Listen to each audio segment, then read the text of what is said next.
Hello, I'm Jessica Peresta, and welcome to the How to Successfully Begin Teaching Elementary Music webinar.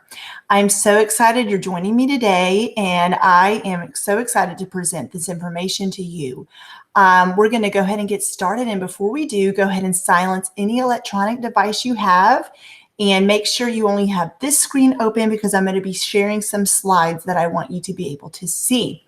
All right, we're going to go ahead and get started. I'm going to share my slides with you so you can see them, and we will get started right now. Okay, so like I said, you are at the How to Successfully Begin Teaching Elementary Music webinar. I am Jessica Peresta with thedomesticmusician.com, and I am so excited to have you here today. I'm ready to present to you because I have this exact experience of teaching elementary music, and I had to start basically from scratch.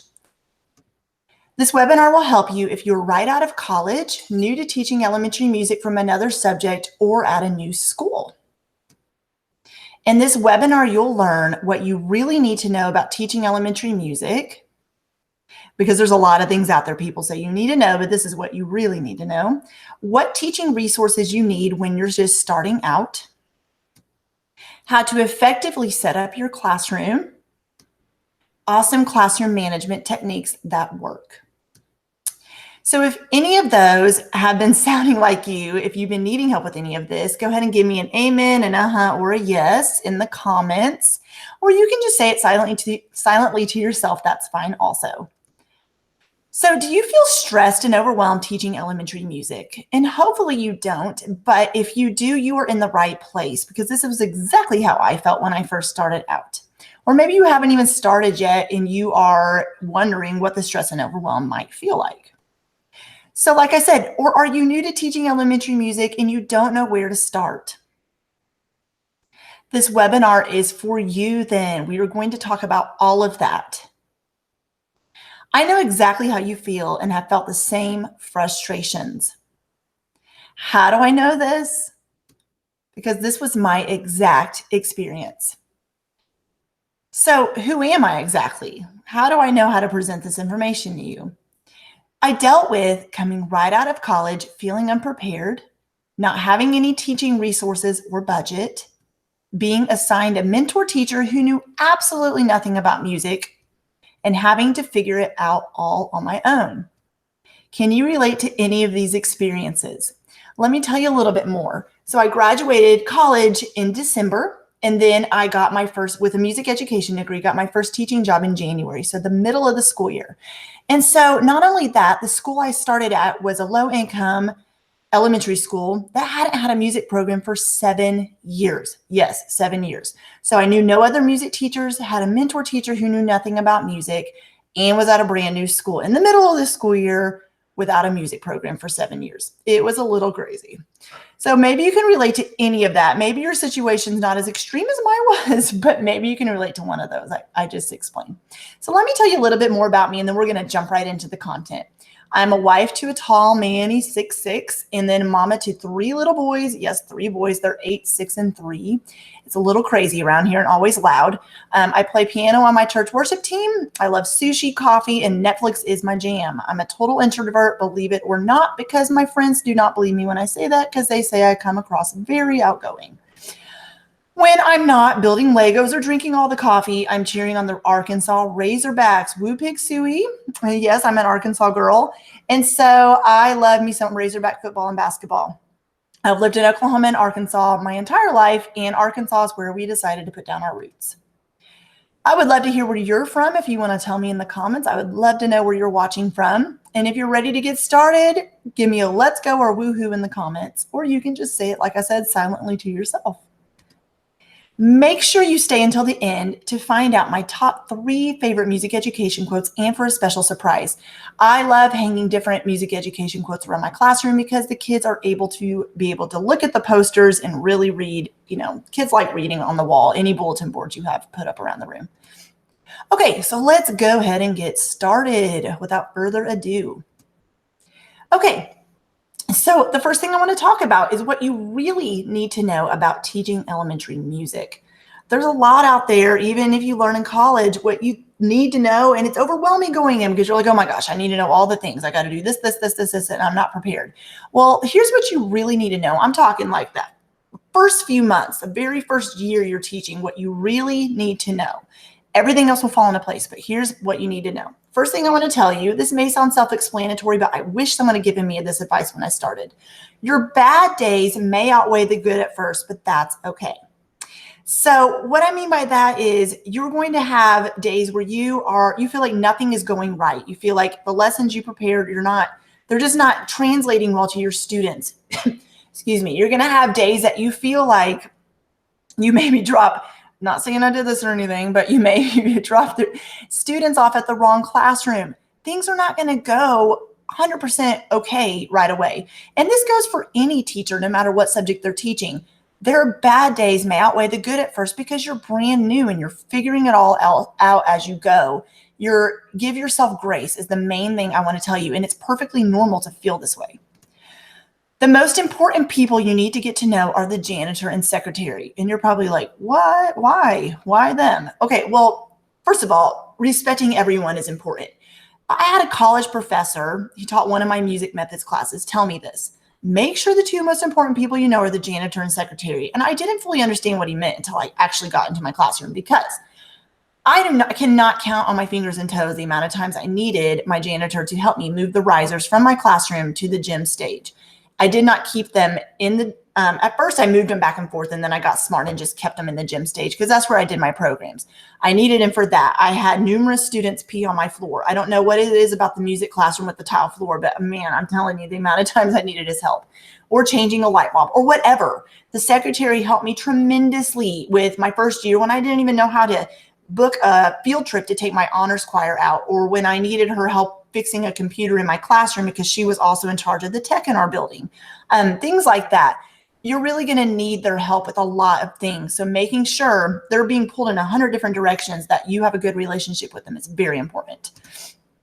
So also, obviously, just as important, or maybe not as important, like I said, as the janitor and secretary, but it's also equally important. Also get to know the other teachers, the principal, parents, and support staff. All of these are important, and I'm just going to give you snippets why. Other teachers, obviously, because you want to have a good relationship with them. You want, when you have a program, that the teachers are there to help you line up their students, and that you also want, just in general, their support for the music program in general, and to know why music is valuable and be able to translate that to their students. You want to have a good relationship, obviously, with the principal. This more than likely is the person that gave you the job, and you want their support in the classroom, and not to mention they're going to be the one giving you assessments every year. And the parents you want for good and bad. You want to be able to maybe pick up the phone and tell them something good their student's done that day, but you're also going to need to be able to contact them whenever you have, little Johnny in your classroom who's acting up constantly. And then the support staff, not to mention, I already mentioned the janitor and secretary, but let's talk about even teachers' assistants.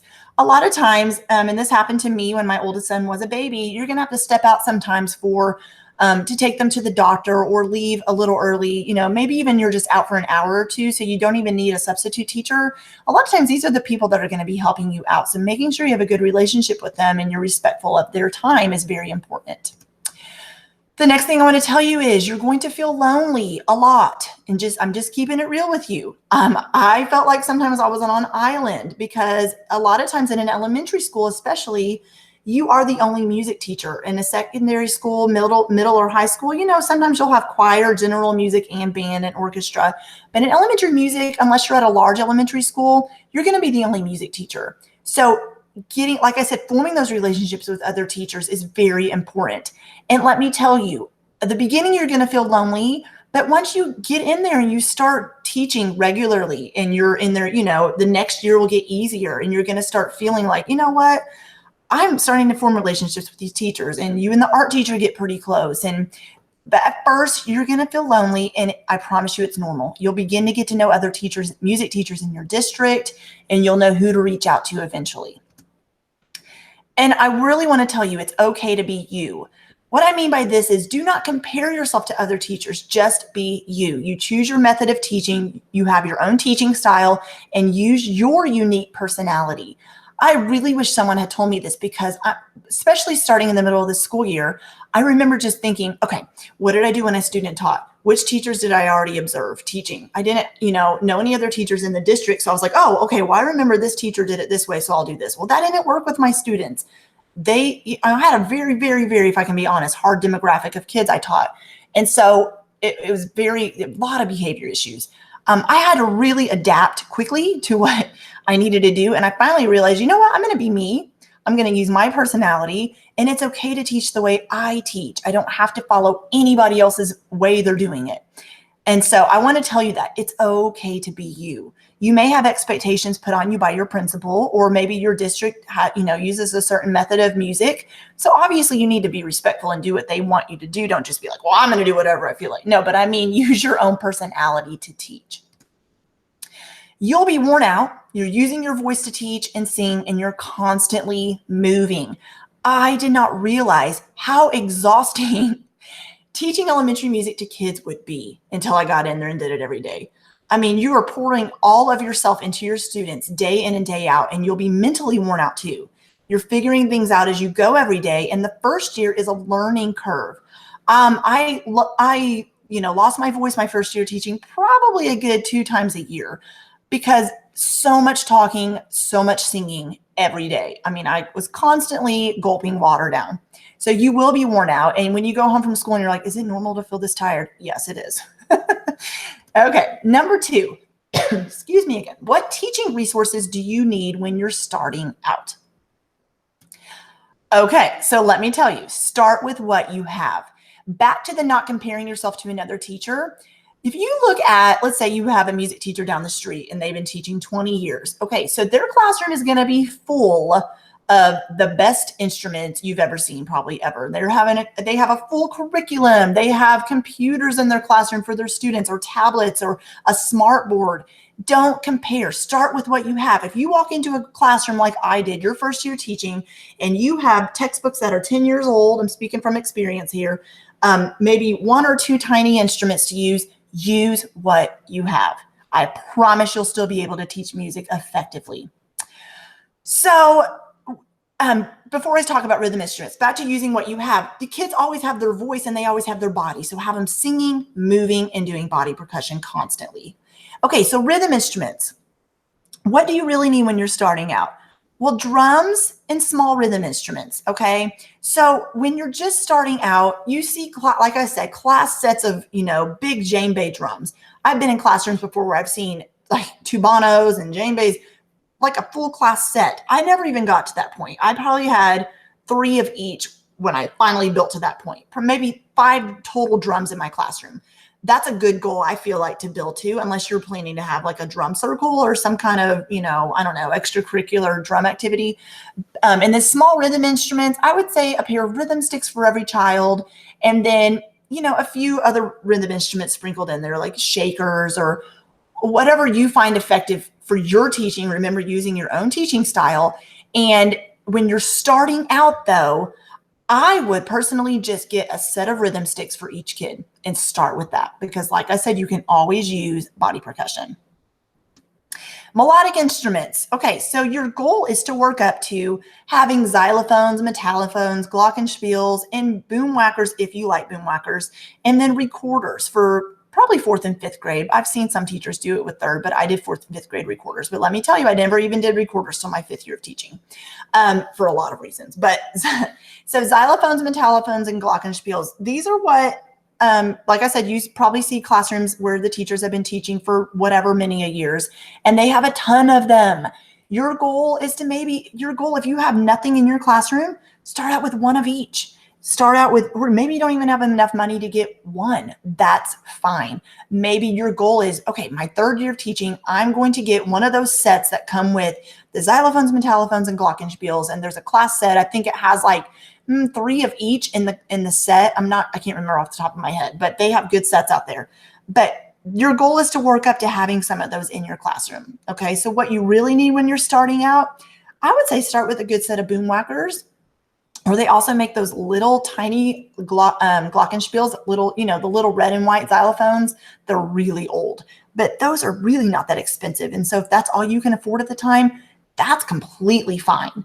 Use what you have. Use what budget you have also. And then technology. What kind of technology do you need in your classroom?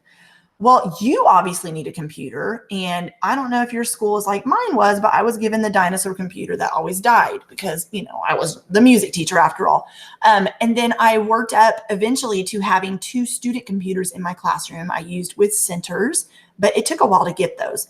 But smart boards are a big thing now. There's also Promethean boards, which are similar to smart boards, but getting one of those in your classroom is awesome. Or maybe you can have a library that you check it out of or whatever.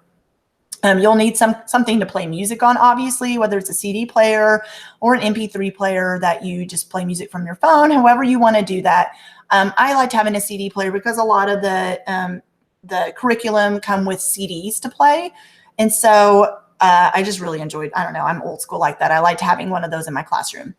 But technology, I mean, it depends on your classroom, but I would say starting out, you need a computer. You're going to be planning lessons and typing parent letters and everything else you do. And then I would even say just start with a whiteboard with a dry erase board is what I meant. And then eventually, if your school gets you a smart board, awesome, but you do not need it right away. And then something to play music on, even if it's just a little CD player from home, if that's all you can afford and you don't have much of a budget, I promise you it'll go a long way. The kids are just there to learn music. They don't care how fancy it is. Other stuff.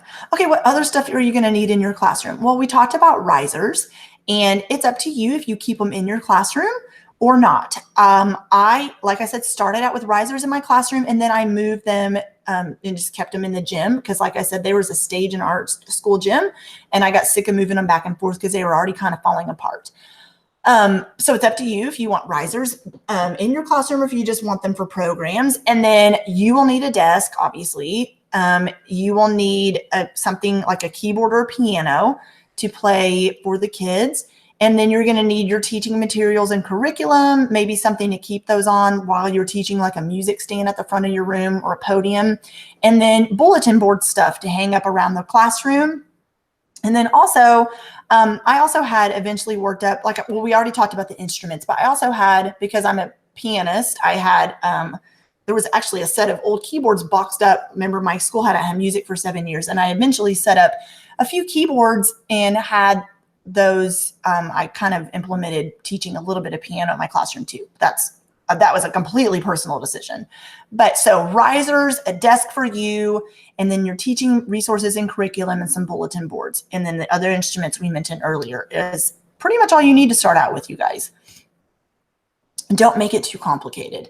And then number 3, how to effectively set up your classroom. There are a lot of differing opinions about this, but I'm going to teach you what worked for me. And it took a little bit of experience. Okay, so first of all, do what's comfortable for you. Like I just said, there's a lot of different opinions about this and a lot of different ways you could go with this. So just like you have a unique personality, your classroom doesn't have to look like anybody else's. Okay, so like I said, if you want risers instead of chairs, go for it. If you want instruments permanently placed in the middle of your classroom instead of by the wall, do it. It's your classroom, so what you do is completely up to you. You know how often you're going to be doing movement activities. You know how often you're going to want to be teaching instruments. You know how often you're going to want to be having the kids sit and sing. Are you going to want them to sit in chairs? Are you going to want them to sit on the floor on a carpet? All of these decisions, I would kind of take a piece of paper and just write out each activity you're wanting to do and how often you're wanting to do it. And that'll kind of help guide your decision in how to set up your classroom. So what works best for me? Okay, so here's exactly what I did. When I eventually got to the point where I had the big drums and the big xylophones, I set them by the side of my room. And then if we did an activity where we needed the instruments, or if I knew ahead of time before the kids came in when I was setting up in the morning, we're going to be using these particular instruments, then I would set them up in the middle of the classroom, but they would permanently kind of stay against the side. And I had all the smaller rhythm instruments in the back of the room on shelves in little plastic containers. And that's where they would stay. And then, like I said, I had keyboards in the back of the room. And then the other side of the room was a storage. I kind of had cabinets, and my desk was in the back. And in the very front is where I kept my podium with my teaching materials. That means the middle of my classroom was empty. And at first it bothered me because my personality, I don't like empty space. No, that's just my personality. So it kind of bothered me having an empty classroom, but then I loved it actually as I got going, because if I said, let's stand up and do a folk dance, we didn't have to spend 5 minutes clearing out the classroom. We just had an open classroom ready to go. But like I said, this is a personal decision. And honestly, it's kind of trial and error. I had chairs when I started out. I decided I didn't want them. I had risers. I decided I didn't want them. I had some instruments permanently set out. I decided I didn't want it. So kind of just play around with it a little bit and figure out what works for you as you go. So like I said, it's okay to have open space. You don't have to fill every space with stuff. Having open space is a good thing because you will be doing lots of music, games, and movement activities. And you also need space to put instruments when you play them. Think about your particular classroom. Okay, we talked about how it's your classroom, so do what's best for you. But also think about your classroom. You may not have as much space as someone else, so you will need to get more creative with storage or have fewer instruments. Or maybe you're doing most of your programs in the gym, so you don't want to keep moving the risers. Or maybe your classroom isn't even big enough for risers. So think about your classroom and how it's set up, you know, where the little nooks and crannies you can store things are. Think about that also while you're deciding how to set up. Number 4, awesome classroom management techniques that work. I know this is a big one for people. This is something that's huge for me. It took me a while to figure out my classroom management. Like I said, I was at a school that had a ton of behavior problems. So these are exactly what worked for me, these methods. Okay, we already talked about this with a lot of other things, but do what's comfortable for you. If you try something with classroom management and it is not working, you are the teacher. You are more than capable is not the word I'm looking for. You are totally okay to change it up. Stay consistent is the main thing, okay? Your students will be able to tell if you're consistent or not. Have a plan in place and stick to it. For instance, if you say, if you play that instrument one more time, you're going to have to go put it on the shelf. And then you turn around and little Susie plays her instrument one more time. And then you look at her again and say, no, that's another warning. Remember I said you're going to have to put it up. And then she plays it again. And then you still give her a warning.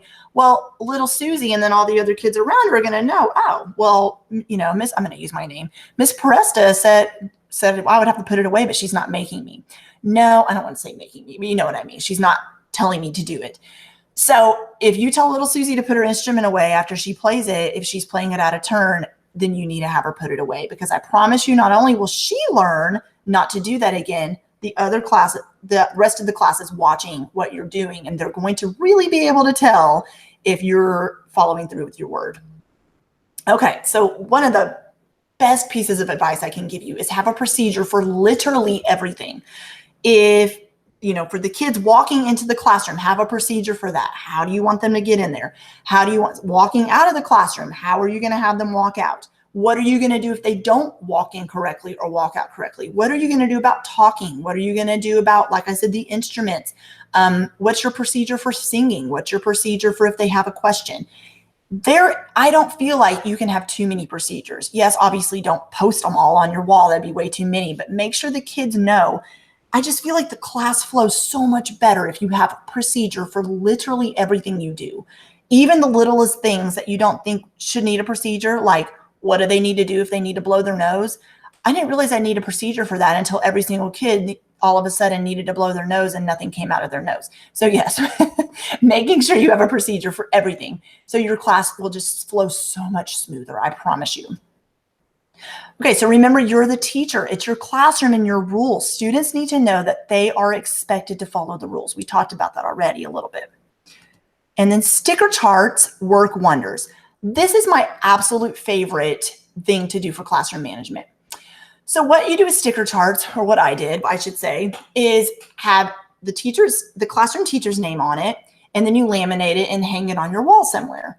And then this goes for each class. And explain to the classes, this is not a competition between them and the other classes. It's basically to keep them accountable for their own class. And what you're going to do is, when they walk into the classroom each day, they start with 3 stickers.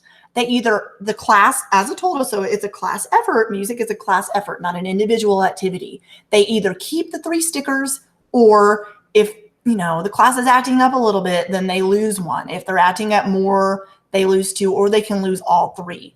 You set a goal for the end of the 9 weeks. They have to get to a certain number of stickers. And if they get to those stickers, they earn, I don't know, maybe like they can bring a CD in the first 15 minutes of class one day at the end of the 9 weeks. They get to listen to their music, school appropriate, obviously, and approve it. Or they can have a freeze dance party or whatever you decide to do. Now, what I want to tell you is I learned this also. Like, let's say you have 2 fourth grade classes. One fourth grade class may only be able by the end of the 9 weeks to get to 30 stickers. The other one will have no problem getting to like 60. We've all seen those classes where, I don't know what it is, but there's some classes that have no problem with obedience and some classes where you just feel like, what's happening in here? And so if that class can only get to 30, if that's their best, then that's fine. That's their best. And then also follow school-wide procedures. So your school may have a school-wide procedure, so follow that also. My particular school, when I started out, had where each teacher, when they brought their class to music, gave me a clipboard with their class list on it.